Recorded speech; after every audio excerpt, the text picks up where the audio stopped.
ಕರ್ನಾಟಕ ರಾಜ್ಯ ರೈತ ಸಂಘಕ್ಕೆ, ಕರ್ನಾಟಕ ರಾಜ್ಯ ರೈತ ಸಂಘಕ್ಕೆ, ಎಡಮನೆ ರೈತರಿಗೆ, ಎಡಮನೆ ರೈತರಿಗೆ ಬೇಕೇ ಬೇಕು, ಬೇಕೇ ಬೇಕು. ಅರಣ್ಯ ಇಲಾಖೆ ಅಧಿಕಾರಿಗಳ ದೌರ್ಜನ್ಯಕ್ಕೆ, ಅರಣ್ಯ ಇಲಾಖೆ ಅಧಿಕಾರಿಗಳ ದೌರ್ಜನ್ಯಕ್ಕೆ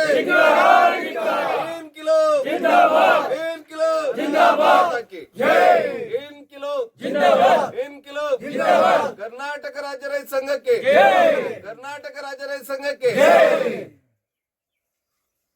ಇವತ್ತು ಶಿವಮೊಗ್ಗ ಜಿಲ್ಲೆ ಸಾಗರ ತಾಲೂಕು ಕರೂರು ಹೋಬಳಿಯ ಚನ್ನಗೊಂಡ ಪಂಚಾಯಿತಿ ವ್ಯಾಪ್ತಿಯಲ್ಲಿ ಬರ್ತಕ್ಕಂಥ ಎಡಮನೆ ಗ್ರಾಮದಲ್ಲಿ ಸುಮಾರು 6 ರಿಂದ 7 ದಶಕಗಳ ಹಿಂದೆ ಮುಳುಗಡೆಯಾಗಿ ಇಲ್ಲಿ ಬಂದು ಬದುಕನ್ನ ಕಟ್ಕೊಂಡಿರ್ತಕ್ಕಂಥ ನಮ್ಮ ಸುಮಾರು 15 ರಿಂದ 16 ಕುಟುಂಬಗಳು ಇವತ್ತು ಅರಣ್ಯ ಇಲಾಖೆಯವರ ಕಿರುಕುಳಕ್ಕೆ ಬೇಸತ್ತು ಅವರ ದಬ್ಬಾಳಿಕೆಗೆ ಒಳಗಾಗಿ ಕೆಲವು ಕುಟುಂಬಗಳನ್ನ ಈ ಊರಿಂದ ತೆರವು ಮಾಡಲಾಗಿದೆ.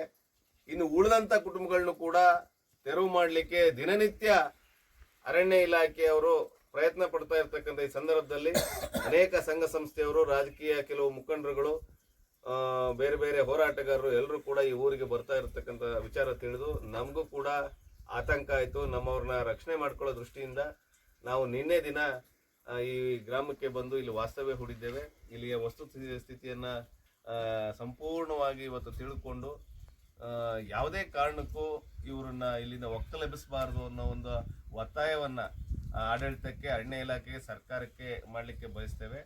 ಹಾಗೆ ಸುಮಾರು ಈಗ ಇರ್ತಕ್ಕಂಥ ಕುಟುಂಬಗಳು ಬಿಟ್ಟು ಸುಮಾರು ಒಂದು 7-8 ಕುಟುಂಬಗಳು ಇಲ್ಲಿಂದ ಏನು ಅವ್ರನ್ನ ಹೊರಗೆ ಹಾಕಿದ್ದಾರೆ, ಅವರನ್ನು ಕೂಡ ವಾಪಸ್ ಕರೆತಂದು ಅವರನ್ನ ಇಲ್ಲಿ ಕೂರಿಸಿ ಇಲ್ಲಿ ಕೃಷಿ ಮಾಡಿಸಿ ಇಲ್ಲಿ ಬದುಕು ಕಟ್ಕೊಡ್ಬೇಕು ಅನ್ನೋ ಒಂದು ಉದ್ದೇಶವನ್ನ ನಾವೆಲ್ಲ ಹೊಂದಿದ್ದೀವಿ. ಅದನ್ನ ಸರ್ಕಾರಕ್ಕೆ ಮತ್ತೆ ನಮ್ಮ ಸ್ಥಳೀಯ ಆಡಳಿತಕ್ಕೆ ಒತ್ತಾಯವನ್ನ ಈ ಸಂದರ್ಭದಲ್ಲಿ ಮಾಡ್ತೇವೆ.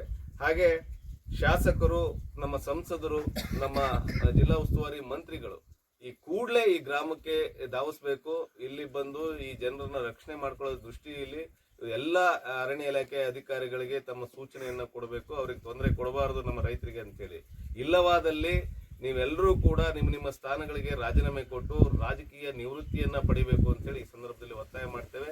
ಹಾಗೆ ಸುಮಾರು ಇವರು ಇಲ್ಲಿ ಬದುಕಿರ್ಲಿಕ್ಕೆ, ಇವರ ಕೃಷಿ ಮಾಡಿರ್ಲಿಕ್ಕೆ ಅಡಿಕೆ ತೋಟಗಳು, ತೆಂಗಿನ ಮರಗಳು, ಹಲಸಿನ ಮರಗಳು, ಮಾವಿನ ಮರಗಳು, ಅದೆಷ್ಟೋ ವರ್ಷಗಳಿಂದ ಕಟ್ಟಿರ್ತಕ್ಕಂಥ ಮನೆಗಳು, ಕೊಟ್ಟಿಗೆಗಳು, ಬಾವಿಗಳು ಎಲ್ಲ ಇರೋದ್ರಿಂದ ಇಲ್ಲಿ ಎಲ್ಲಾ ರೀತಿಯ ಹಕ್ಕು ಇವರಿಗೆ ಬದುಕಲಿಕ್ಕೆ ಇದೆ. ಎಲ್ಲಾ ರೀತಿಯ ಹಕ್ಕು ಬದ್ಧತೆಗಳು ಇವರಿಗಿದೆ.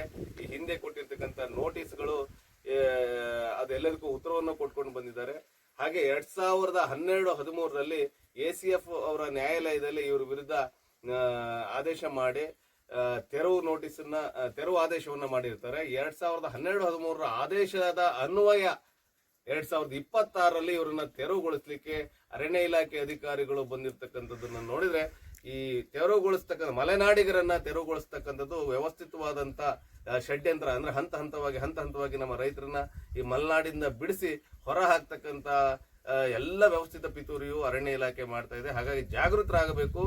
ಮಲೆನಾಡಿನ ಮುಳುಗಡೆ ಸಂತ್ರಸ್ತರಿರ್ಬೋದು, ಅರಣ್ಯ ಭೂಮಿಯ ಉಳುಮೆ ಮಾಡ್ತಕ್ಕಂಥ ರೈತರಿರ್ಬೋದು, ಬಗರ್ಕುಂ ಸಾಗುವಳಿ ಮಾಡ್ತಾ ಇರ್ತಕ್ಕಂಥ ರೈತರಿರ್ಬೋದು, ಎಲ್ಲ ರೀತಿಯ ಸಾಗುವಳಿ ಮಾಡ್ತಕ್ಕಂಥ ರೈತರು ಜಾಗೃತರು ಆಗಲೇಬೇಕು. ಇದೇ ಒಂದು ಸಂದರ್ಭ. ನೀವೆಲ್ಲ ಒಟ್ಟಾಗಿ ಈ ತರದ ಸಂಕಷ್ಟದ ಸಂದರ್ಭದಲ್ಲಿ ನಾವು ಎಲ್ಲರೂ ಇಂತಿಂತ ಯಾರ್ಯಾರಿಗೆ ಈ ಸಂದರ್ಭ ಒದಗಿ ಬಂದು ಅವ್ರ ಜೊತೆ ನಿಲ್ಲಬೇಕಾಗುತ್ತೆ. ನಾವೆಲ್ಲರೂ ಕೂಡ ಒಟ್ಟಾಗಿ ಮುಂದಿನ ದಿನಗಳಲ್ಲಿ ಇದ್ರ ವಿರುದ್ಧ ದೊಡ್ಡ ಹೋರಾಟವನ್ನ ಹಮ್ಮಿಕೊಳ್ಬೇಕಾಗ್ತದೆ. ಎಲ್ಲರೂ ಕೂಡ ತಯಾರಾಗೋಣ ಅಂತ ಹೇಳ್ತಾ ಈ ಸಂದರ್ಭದಲ್ಲಿ ನಾವು ಇವರು ವಾಸ್ತವ್ಯಕ್ಕೆ ಬಂದಿರತಕ್ಕಂಥ ಸಂದರ್ಭದಲ್ಲಿ ಅನೇಕರು ಜೊತೆ ಆಗಿದ್ದಾರೆ. ಈ ಭಾಗದ ಎಲ್ಲ ಮುಖಂಡರುಗಳು, ವರದಿಗಾರರು ಎಲ್ಲ. ಹಾಗೆ ರಕ್ಷಣಾ ಇಲಾಖೆಯವರು ಕೂಡ ನಿನ್ನೆಯಿಂದ ನಮ್ಮ ಜೊತೆಗಿದ್ದಾರೆ.